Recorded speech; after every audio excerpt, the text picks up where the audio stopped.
So 20 years into a rough multiple sclerosis diagnosis, I've spent a good time trying to heal from pain and disability. And I've learned a lot of things about healing along the way there and continue to. One of the things that I learned is that physical health and emotional health are the same thing for the most part. They are tightly interwoven. I used to think that they were totally separate, and I was wrong about that. So as part of my healing process, I've realized that oftentimes improving health, physical or mental, you have to look at it holistically and deal with both parts of that. You can't totally heal physical health without dealing with the mental piece, and vice versa. Another thing that surprised me is how many lessons I was able to take away from my time working as a plumber that I could apply in my own personal mental health work. Now, mental health is an extremely complicated subject. I don't mean to downplay that in any way. It goes far beyond my own experience or what you can learn on my stupid internet video. But that doesn't take away from the fact that I personally have taken some lessons clearing out plugged up drains that I was able to use with my own plugged up mental health issues. A lot of times when people would call us in as plumbers, there was a clog of something, their sink or their toilet or whatever was clogged, and there was just shit backed up everywhere. And there are a lot of parallels to that in mental health. But I've learned, in cleaning that out, that you kind of work your way backwards. And so if the drain is plugged up, you first look to see what's right in there. And sometimes the causes are really obvious and have parallels in real life. You pull out wads of hair from the drain, and sometimes there are wads of hair clogging up our emotional drain too, from some past relationship or whatnot. Sometimes it's work related. I've cleaned out the drains of fast food places with all the grease going to the grease pits, and it's nasty. I cleaned out a complete automotive oil filter from a drain that had gotten dropped down at one of those oil change places. So, their work related things can get in and clog up our emotional drains too. And sometimes you need to remove those things, but it's a process.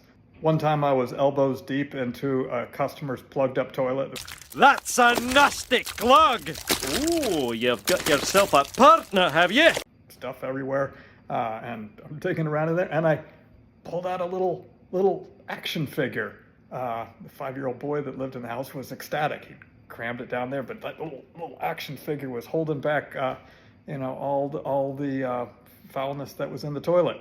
And that sometimes is a parallel to mental health. There's a little guy in there. There's a little some past childhood memory or something like that that's holding everything out, and you can't force it.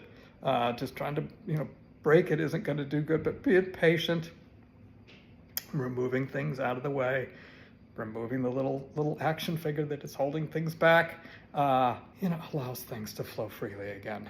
And allows the drain to go. So a little patience and thoughtfulness and persistence and going through there, can help. But there are times that's not where the plug is. I've dealt with plenty of circumstances where the bathroom drain is clean. Water goes right, should go right down, but it's not going anywhere. It's getting clogged up further away, and the toilet looks fine. There's nothing in there, but it's still plugged up. And then you got to go deeper in and see where is the drain plugged up, and you follow it further down from the toilet, down from the bathroom drains and things like that. And now you're getting into the sewer pipes to the street or whatever. And a lot of times what you would find there is deep roots, tree roots and things like that had grown in and just become knit in. And getting that stuff out just would take, I would run the heavy, we had a heavy cutting tool that you would run in there with a steel cable, and it would spin, and little blades would slowly grind and slowly cut away those tree roots and allow things to go through. So there was no blasting out. It just took steady, persistent work to dig into the stuff. And oftentimes emotional health, I find, is like that too. Those, just like those tree roots, we've got old family roots and other kind of epigenetic stuff that's come back from way back, and it's organic. It's not bad. It's just it's things that were growing and trying to do what they needed to do to stay alive. But sometimes those old patterns and that old growth, clogs us up. Things that helped us grow at one point, we've outgrown, and now they're just clogging up the pipes, but we got to get in there and clear that out. So maybe lessons that we learned when we were kids, or along the way, or stuff that our parents brought into the party, or their parents, at some point it just became a block. Another huge similarity between plumbing and mental health is that amateur fixes or advice from some guy on the internet are a great way to screw up your house.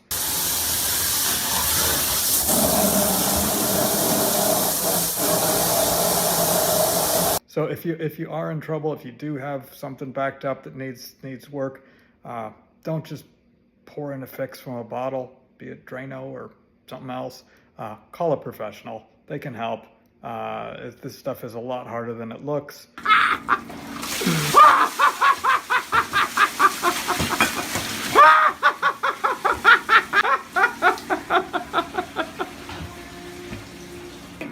Oh my god. There's dookies just sitting on the floor. There's dookies sitting on the floor of my fucking basement. There's just dookies on the floor. We don't even know whose they are. Shut the fuck up. Sometimes trying to do it yourself is just a good way to end up with dookies on your floor. But good work can make a real difference and bring everything back into order. Of course, if things are really, really bad, call 988 or another crisis helpline near you and get some assistance. Parallels of plumbing and mental health. Hope you find that useful. Talk to you soon.